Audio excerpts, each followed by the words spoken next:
Assisting the poorest of the poor in any context is a complicated matter. This is a report on some non-governmental organizations in Pakistan and their efforts to help refugees from Afghanistan attain some degree of self-reliance. The vast majority of Afghan refugees have lived in refugee camps for the past decade. Relief assistance to this extremely large influx of people has, in many cases, been minimal. Over the years, NGOs have been promoting a number of initiatives to increase the amount of income-earning opportunities for refugees. These have included programs to help refugees establish their own small businesses. In addition, production and marketing operations have been started for the many items produced by these businesses. Vocational training projects to benefit the environment have also been a high priority for some voluntary agencies. A basic core income generation activity is assisting people in establishing their own small business. Helping a woman start a part-time activity at home, such as tailoring, is one example.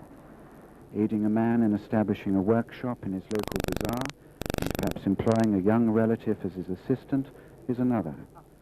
Help with starting a business that employs a number of people would be a third example.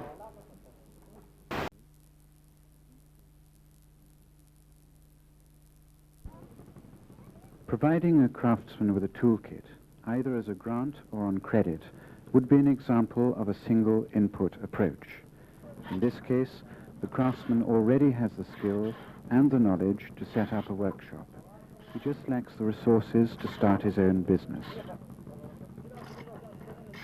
The Norwegian Refugee Council project, examined in the earlier presentation, began with this single input approach with funding from UNHCR. The aim is to provide toolkits to refugee craftsmen who have been unable to carry their equipment to the northwest frontier province of Pakistan. A limited number of craftsmen are assisted in each refugee village, helping to stimulate the local economy. No charge is made for the toolkits, since the long distances and difficult terrain of the province make collecting repayments both impractical and uneconomic. So far, more than 12,000 Afghan men and women have received toolkits. The program's success depends upon a careful study of the prospects for new businesses in each camp. Great care is taken in selecting applicants to ensure they possess a craft skill. Later, 2 monitoring visits are made in the first year after recipients have received their toolkits. Each business usually employs several people. The total number of households benefiting from the project has therefore been quite substantial. This factor more than compensates for the few recipients whose businesses have been discontinued. A small business loans program of the International Rescue Committee offers a slightly different contrast to projects which are spread over a wide geographic area. Skilled craftsmen in this program live in camps near the project office. The loans manager can give credit to start a small business in the local camp, and the collection of repayments is very feasible.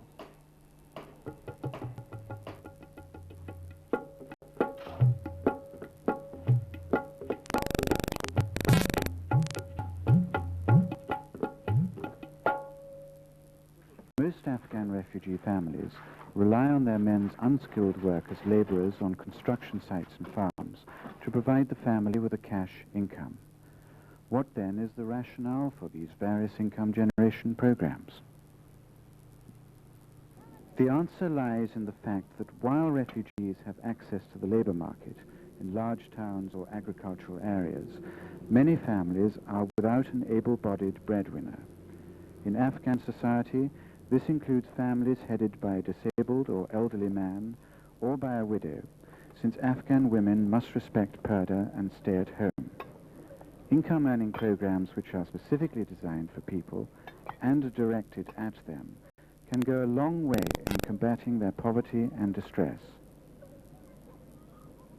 The single input approach is useful when men and women have a skill, when there is a market for their labor, and when they have physical access to the marketplace. In the case of vulnerable groups, conditions such as these may not apply. Consider the example of disabled Afghan men. Before their war-related injury, most of these men worked in agriculture and had no other skill. In many cases, however, agriculture will never be a viable option for them again. The situation for the poorest Afghan women, especially the many widows, is not much different from the disabled men. Years of living as a refugee have given most of these women few opportunities to practice and develop their skills in tailoring or embroidery. For these vulnerable groups, an alternative package approach to self-employment is needed. Their first requirement is training, then tools and equipment. The Norwegian Refugee Council project adopted this approach when it changed its program and made vulnerable refugees the main focus of its activities. One strategy, suggested by UNHCR, was to support what is known as short-term self-help training courses for disabled men or needy widows in their own camps. Akhtar Mohammed, seen in the previous presentation, attended such a course.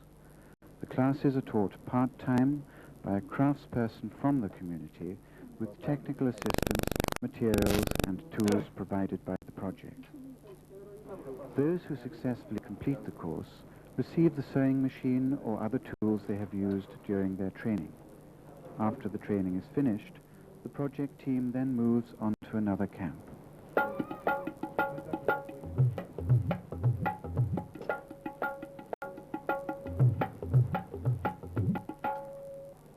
Another approach to assisting vulnerable refugees, feasible even in remote locations, is the use of a very informal kind of apprenticeship scheme. Skilled craftsmen or women lacking tools are allocated. They are provided with a toolkit on the condition that disabled men or needy widows are taken on as trainees. The experienced project staff ensure that many apprenticeships are successful. In the few cases where they are not, the craftsman is still able to keep his or her own tools. Once the trainee learns a new skill, they are also given a set of tools by the project. A sponsored apprenticeship is a second, slightly different approach to employment creation. In many developing countries, technical training centers with full-time students have often proved a disappointment. The training is usually rather theoretical, the level of manual dexterity achieved is modest, and their business experience nil. Consequently, small businesses are reluctant to hire the ex-trainees, who themselves do not have the experience to begin a business on their own. In a UNHCR-funded apprenticeship program, implemented since 1985 by SOSPG, a Belgian NGO, young Afghan men are placed as apprentices with skilled craftsmen for periods of 7 to 17 months, depending on the trade. During this time, the trainee receives a monthly subsistence allowance based on attendance. As an incentive, the master craftsman is given an additional set of basic tools. The project staff visit the workshops twice a week to check the attendance register and to monitor the master's training practices. After completing the training period, many trainees remain with their old masters as wage employees or take employment with new masters. Some ex-apprentices start their own businesses, especially in the fields of tailoring and machine embroidery, activities which are usually reserved for the disabled.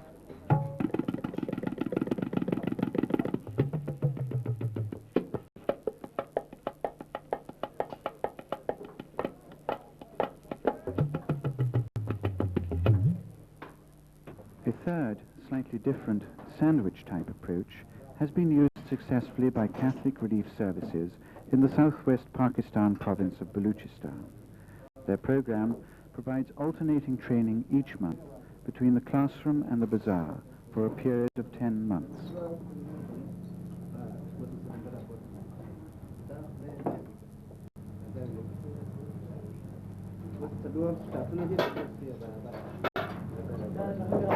The student practices motorcycle repairs in the classroom for 1 month. Then, for another, he acts as an assistant to a master craftsman in his motorcycle repair shop. Eventually, he returns to the centre again for further training.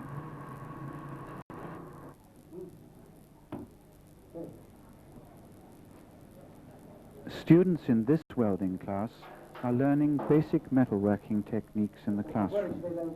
Next month, they gain valuable work experience in a successful business which makes metal doors, windows, and gates.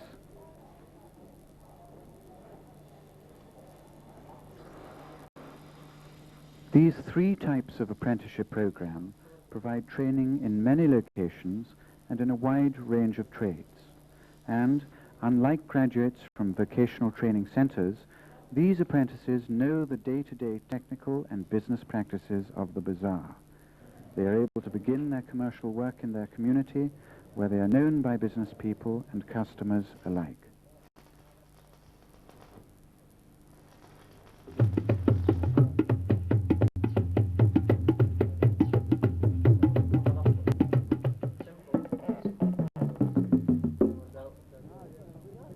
Another strategy for assisting vulnerable people is to support activities which are self-targeting.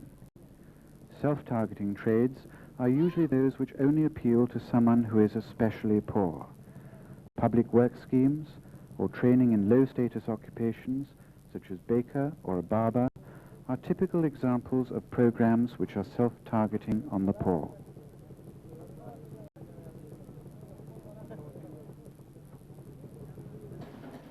Another scheme clearly identifies vulnerable groups in the community and then reserves certain activities for them. Apprenticeships in tailoring for disabled men only, for example, would be one approach. Retail businesses are ideal for persons unable to do heavy labouring work. Some programs are providing disabled and elderly poor with start-up materials for a simple shop. Building collaboration between social workers and income generation projects is another approach. In the Northwest Frontier Province, there is a UNHCR-funded Department of Social Workers called the Social Welfare Cell for Afghan Refugees. This scheme encourages the development of a casework approach which targets NGO programs towards the most vulnerable. When possible, male and female social workers assist the NGO field staff in identifying the most needy people in a refugee camp. Together, they form a consensus on who to help and the kind of assistance that would be most appropriate. There is a limit, however, to the number of small businesses that can be set up in a refugee camp or rural community, especially where people's purchasing power is low. This leads to the search for ways of increasing a community's economic base through markets developed by NGO projects.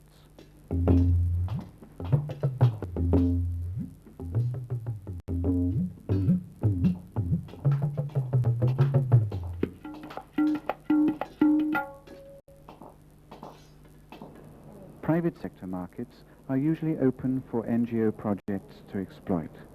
A typical market for women's handicrafts, for example, is in the cities. Affluent citizens, expatriates and tourists are all potential customers. In addition, the export market is often an important source of revenue.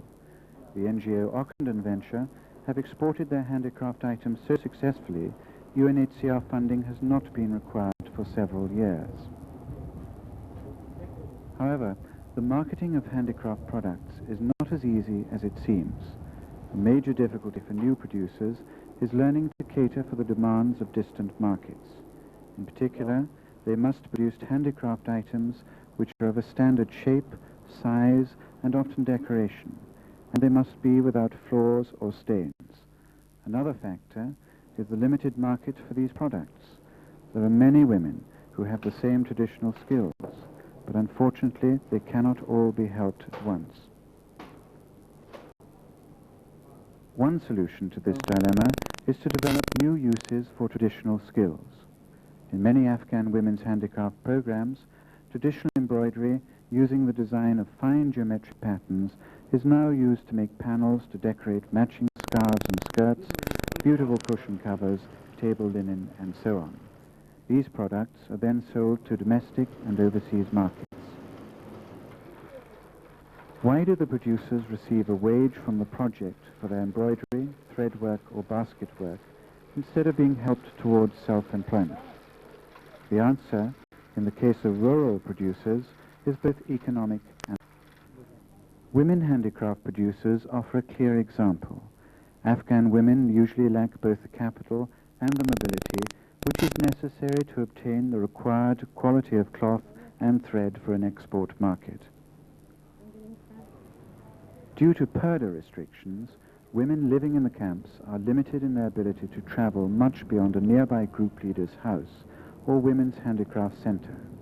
There they meet a female project officer and receive payment for their finished work. Traveling to a large bazaar or trade center is normally out of the question. The success of programs like the Norwegian Refugee Council, which have assisted more than 4,000 women to set up enterprises in their homes, is noteworthy. They have included small businesses such as carpet weaving, tailoring, traditional embroidery, and on a small scale, poultry keeping. Equally noteworthy is the International Rescue Committee's popular Poultry Credit Scheme for widows. In this program, widows raise young chickens in their compound and are then paid in either cash or with eggs. Apart from providing income generation for women in purdah, this program increases the supply of protein for the community. Other agencies, such as Save the Children Federation and Catholic Relief Services, have also managed, with funding from UNHCR and other donors, to provide home-based, modest earning opportunities for thousands of women. This feat is all the more creditable considering these programs' many operational difficulties.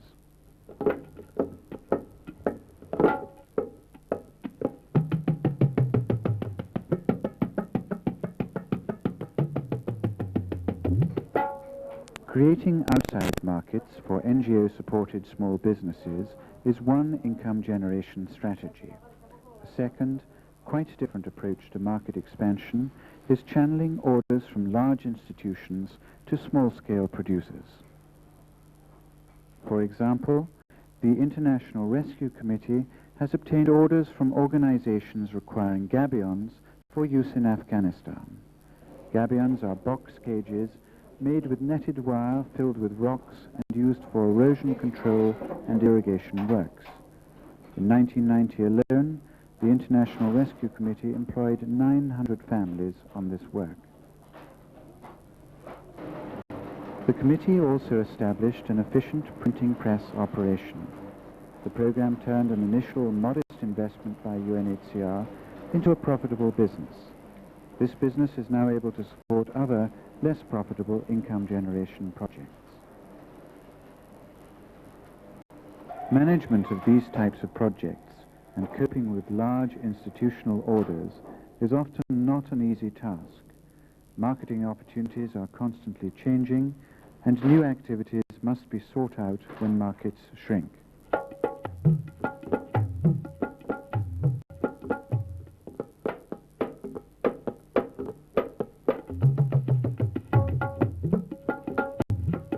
The destruction to the environment caused by such a large influx of refugees has had devastating consequences in many areas throughout Pakistan. Large-scale tree planting and erosion control schemes supported by the World Bank and implemented by UNHCR-funded NGOs have begun to reverse some of the deforestation and overgrazing damage to the environment. These schemes have also provided NGOs with opportunities to employ the poorest people in the refugee community. The Norwegian Refugee Council and Ockenden Venture have built up expertise and interest in tree nurseries through a program which assists needy widows in raising small tree nurseries in their compounds.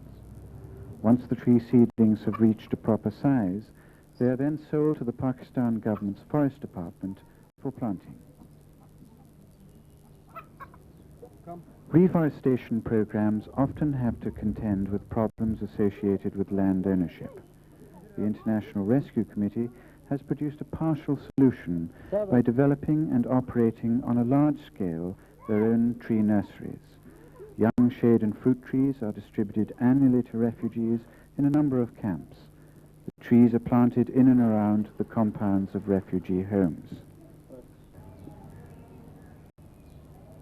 The promotion of energy conservation is an important concern for the agency SERV. SERV has developed a pilot project to encourage the use of solar ovens.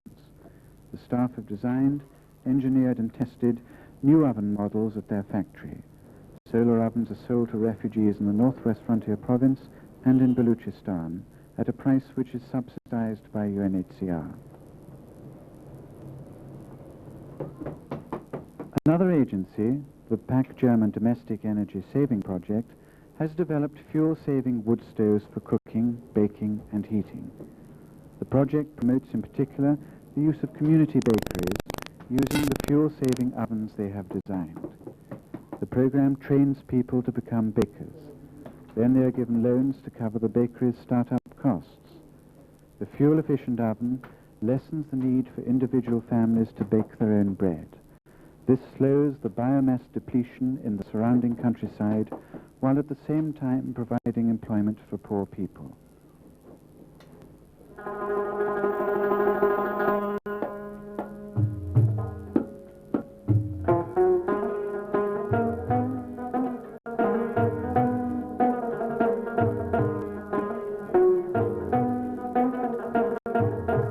These illustrations of how Afghan refugees have been assisted towards self-reliance show what can be done despite severe geographic, political and cultural constraints.